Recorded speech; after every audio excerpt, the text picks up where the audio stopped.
বাইকের পেছনে আমরা সবাই মোটামুটি হেলমেট ঝুলিয়ে রাখতে অভ্যস্ত।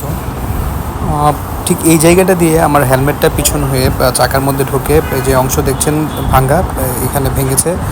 বাইকের বডিতেও ভেঙেছে এবং হেলমেটের যে ভাঙ্গা অংশ, কিছু অংশ আমার চেইনের মধ্যেও গিয়ে আটকিয়েছে। ভালো একটা ক্ষতি হয়েছিল। আমার বাইক প্রায় 70+ স্পিডে ছিল, একদম জায়গায় ইনস্ট্যান্ট ব্রেক করছে এই হেলমেট পেছনে ঢুকে গিয়ে। আমি আশা করব যে পিছনে হেলমেট রাখার ক্ষেত্রে আমরা অনেক সতর্ক থাকবো। বাইকের পেছনে আমরা সবাই মোটামুটি হেলমেট ঝুলিয়ে রাখতে অভ্যস্ত। ঠিক এই জায়গাটা দিয়ে আমার হেলমেটটা পিছন হয়ে চাকার মধ্যে ঢুকে যে অংশ দেখছেন ভাঙ্গা, এখানে ভেঙেছে। বাইকের বডিতেও ভেঙেছে এবং হেলমেটের যে ভাঙ্গা অংশ, কিছু অংশ আমার চেইনের মধ্যেও গিয়ে আটকিয়েছে। ভালো একটা ক্ষতি হয়েছিল। আমার বাইক প্রায় 70+ স্পিডে ছিল, একদম জায়গায় ইনস্ট্যান্ট ব্রেক করছে এই হেলমেট পেছনে ঢুকে গিয়ে। আমি আশা করব যে পিছনে হেলমেট রাখার ক্ষেত্রে আমরা অনেক সতর্ক থাকবো।